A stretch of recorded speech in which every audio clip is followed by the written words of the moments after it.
Welcome to Empowerment Radio. My name is Dr. Friedemann, and I'm so glad that you decided to join me. Empowerment Radio is about giving you the insights, tools, and solutions to address some of the most challenging aspects of our daily lives. So sit back, relax, and empower yourself. The mind-body connection and how we can boost our immune system and really get it ready for whatever may come its way, including the coronavirus.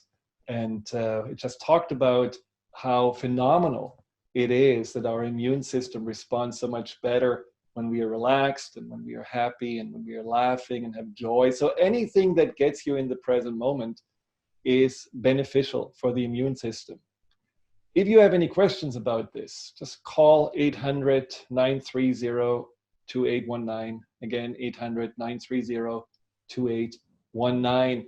Now, I had so many clients I worked with that were having a physical issue, and that because they were able to resolve the emotional also root cause, and because they were able to get into this more healing state, or healing phenomenally, like clients that had psoriasis, which is that autoimmune disease in the skin, 80-90% of their skin healed up within a few months just because they shifted on how they were feeling about themselves and what actually caused it in the first place.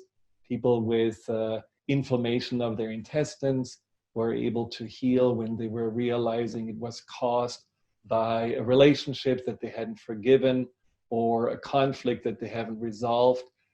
So there is a lot we can do when we are working with our mind-body connection. But in case you don't really know if you have a mind-body connection, why don't you just close your eyes for a moment and take one breath in and exhale, and then just think about that right in front of you there is a juicy yellow lemon. And you are taking the lemon and you're just cutting a slice out of it. It's nicely washed, by the way. And then you can take that slice into your mouth and you're just biting on it, and let the juice now get right into, squirt into your mouth, onto your tongue.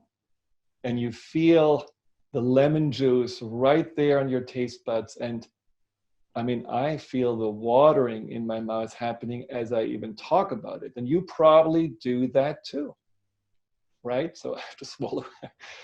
And you can open your eyes. And so what you basically have done is activate the mind-body connection just by giving your body an image, and your body responded to whatever image you gave it. And that's one of those tools we're going to talk about today, how you can give your body very specific instructions in regards to what you want it to do. Now, the key for the healing state, the key for your immune system to be boosted is the parasympathetic nervous system. So the parasympathetic nervous system is kind of the opposite of the sympathetic nervous system, which is that part of the autonomic nervous system, which is all about stress, fight, flight, getting ready to deal with danger.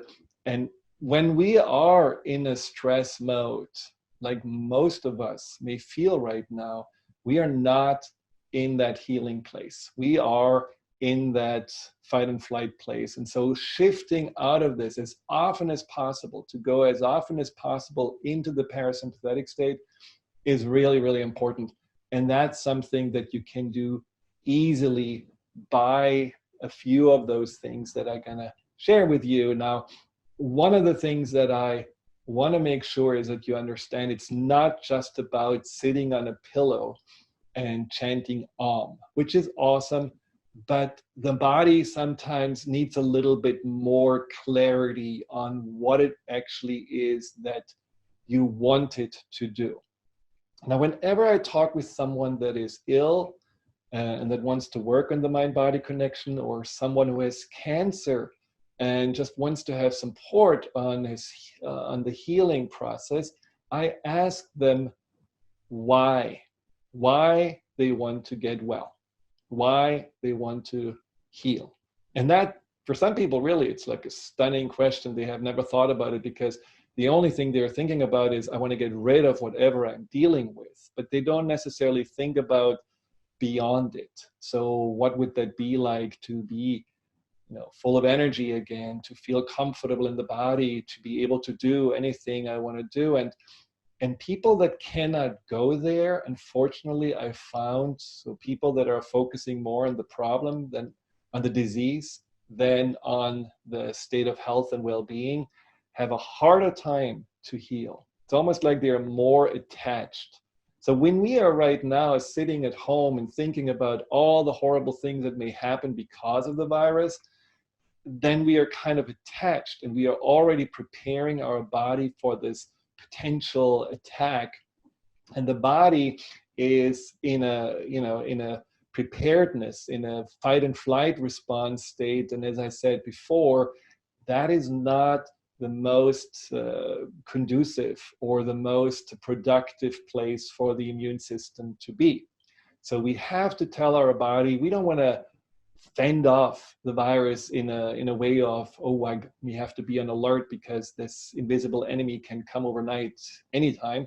We are much more thinking about how we want to feel as we are healthy and when we are well. So you can just imagine yourself making a list of saying, okay, I want to be healthy, and this is why, because I love to be out in nature. I love to support my family.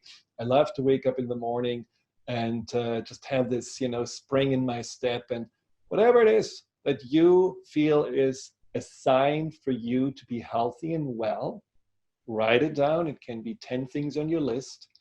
And then you are visualizing yourself being healthy and well.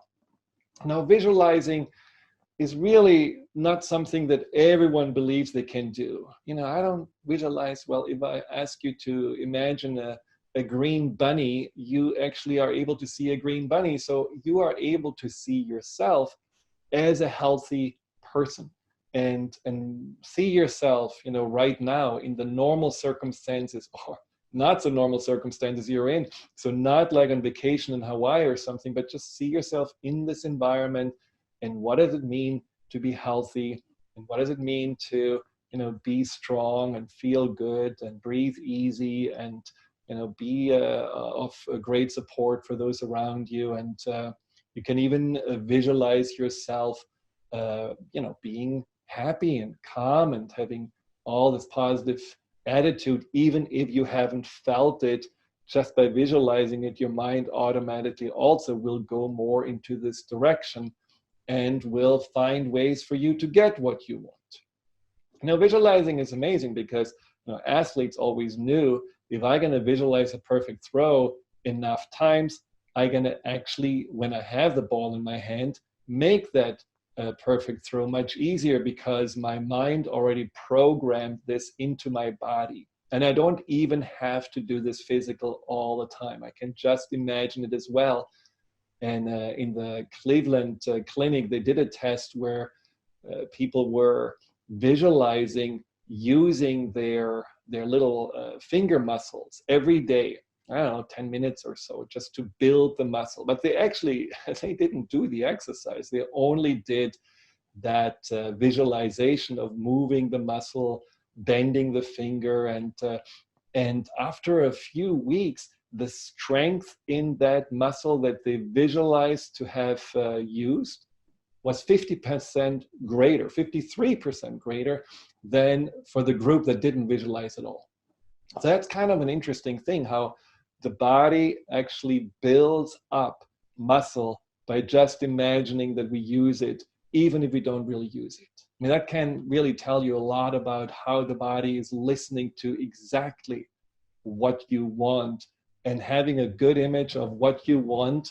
And maybe even if you're daring to visualize yourself having caught the virus, but having the mildest form ever possible. You're just like, yeah, I'm feeling a little meh, and maybe I have a little cough, but overall, I feel like, yeah, I can just easily write it out. I can easily just, drink my tea, isolate myself from the others for the time being because I don't want to infect them. But I'm totally fine. I feel comfortable. I feel confident in my body's ability. I feel strong in myself.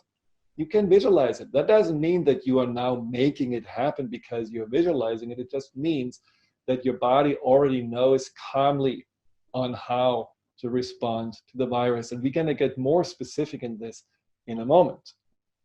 Now, the next tip or tool would be what you shouldn't do, which is watch too much news or go too much on social media or read too much on the internet or in the newspaper. Just really avoid this bombardment of negativity. I mean, that is something that, yes, we want to be informed and we want to know what's going on, but, there is not really a lot of factual stuff going on besides numbers rising.